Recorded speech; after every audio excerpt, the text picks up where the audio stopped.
नमस्कार. मी मोरेश्वर. हाय Maharashtra YouTube news चॅनलमध्ये आपलं स्वागत आहे.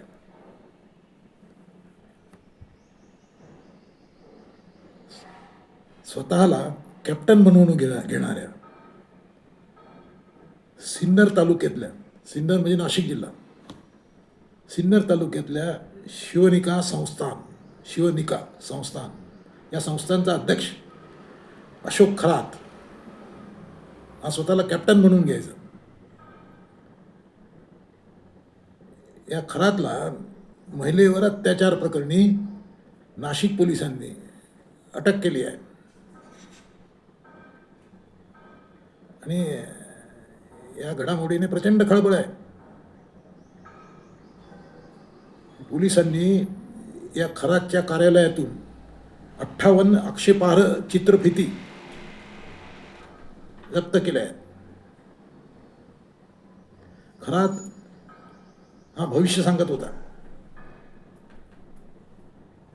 त्यामुळे त्याच्याकडे अनेक राजकीय नेते, उद्योगपती वगैरे सारे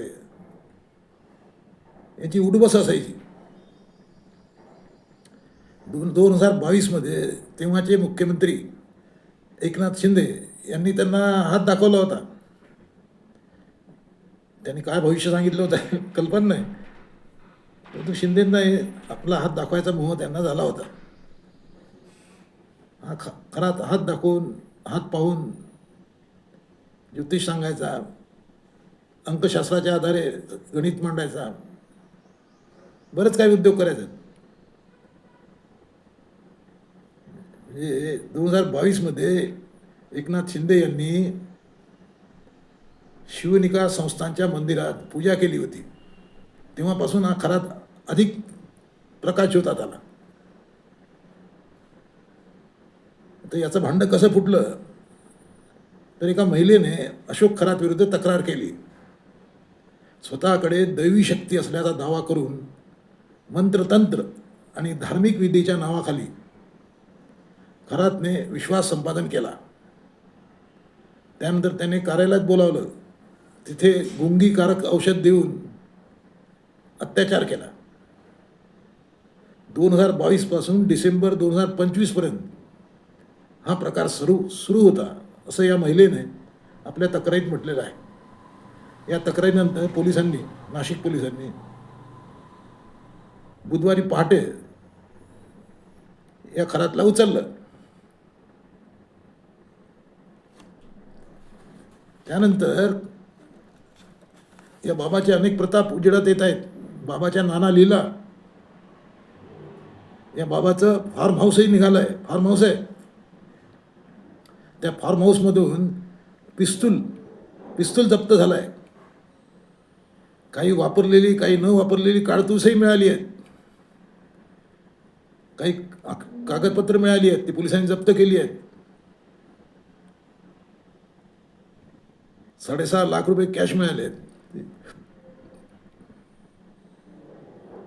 तर एकूण हे ज्योतिषी बाबाचा हा एक गोंधळ आहे. हा बाबा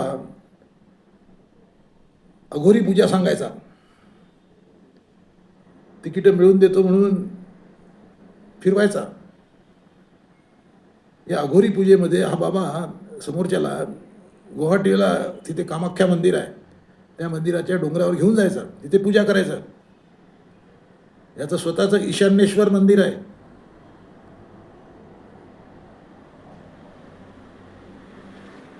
ते आता या महिलेच्या या आरोपानंतर खळबळ आहे आणि पोलीस काय हालचाली करतात. आता कोर्टाने त्यांना ते कोठडी दिली त्याला, तर नेमकं पोलीस त्याच्याकडून काय वदवून घेतात ते पाहायचं आपण. परंतु पोलिसांनी या प्रकरणी SIT स्थापन केली आहे आणि पीडित महिलांनी आपल्याशी संपर्क साधावा असं पोलिसांनी आवाहन केलं आहे. आता किती महिला हिंमत दाखवून पुढे येतात ते पाहायचं आपण. परंतु या प्रकरणात एक नाव जे येते त्याची सर्वाधिक चर्चा आहे. ते नाव म्हणजे महिला आयोगाच्या अध्यक्ष रुपाली चाकणकर. रुपाली चाकणकर या बाबाच्या भक्त असतील किंवा काय, कारण रुपाली या बाबाची पाद्यपूजा करत असतानाचे फोटो व्हायरल झाले आहेत. पाद्यपूजा या बाबाची म्हणजे बाबाचं जे संस्थान आहे, मंदिर आहे, त्या मंदिराची जी कमिटी आहे त्यावर चाकणकर बाई आहेत. त्यावरून रुपाली चाकणकर यांचा राजीनामा मागणं सुरू झालं आहे. विरोधकांचं काम, विरोधक म्हणतायत की रुपाली चाकणकरांनी राजीनामा दिला पाहिजे. चाकणकरांनी हा आरोप फेटाळला आहे. चाकणकर म्हणतात की बस मी सामाजिक संस्थांमध्ये माझा सहभाग असतो आणि हे जे मंदिर आहे त्या मंदिराचा ट्रस्ट सामाजिक कार्यक्रम घेतात, त्यानिमित्ताने मी त्यांच्याशी जोडली आहे.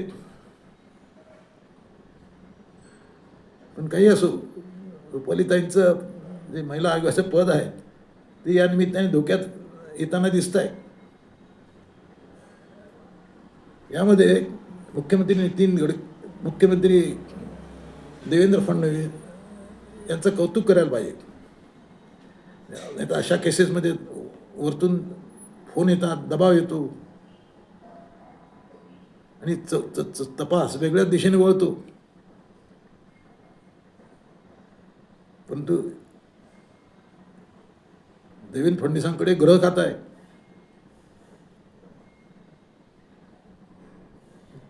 पोलिसांनी अजिबात गय केलेली नाही. नियमाने गेलेत, नियमाने कारवाई केली आहे. याचं सर्वांनी स्वागत केलं पाहिजे की कठोर गृहमंत्री मिळाला तर काय रिझल्ट मिळतात हे या निमित्ताने दिसलेलं आहे. आता या तपासाला वेग यावा अशी लोकांची अपेक्षा आहे. आपण इंटरनेट युगात आहोत. आता AI सुद्धा आलेलं आहे, आर्टिफिशियल इंटेलिजन्स. त्या युगातही लोक बाबाच्या नादी लागतात, याचं आश्चर्य वाटते कधी कधी. एक लिहून घ्या तुम्ही, या जगात कोणीही कोणाचं भविष्य सांगू शकत नाही. कोणीही कोणाचं भविष्य सांगू शकत नाही. भविष्य ज्याचं त्याला स्वतःलाच घडवावं लागते. भविष्य सांगणारा अजून पैदा व्हायचा आहे, तरी हे असे भोंदू बाबा तयार होतात आणि लोकांच्या असहाय्यतेचा फायदा उठवतात. आता आपला जग म्हणजे आपलं समाज म्हणजे काही वेगळाच मिश्रण आहे. हा समाज कीर्तनाने सुधारला नाही आणि तमाशाने बिघडला नाही. शतको हे सुरू आहे. हे कुठेतरी थांबलं पाहिजे. अंधश्रद्धा विरोधी मोठी संस्था आहे, काम करते अंधश्रद्धा दूर व्हावी यासाठी. ती चळवळ व्यापक व्हावी अशी सर्वांची इच्छा असणार. तुम्हाला काय वाटते? या बाबाला काय शिक्षा झाली पाहिजे आणि बाबावर होणारे आरोप हे कितपत खरे आहेत? कमेंट करा. नमस्कार.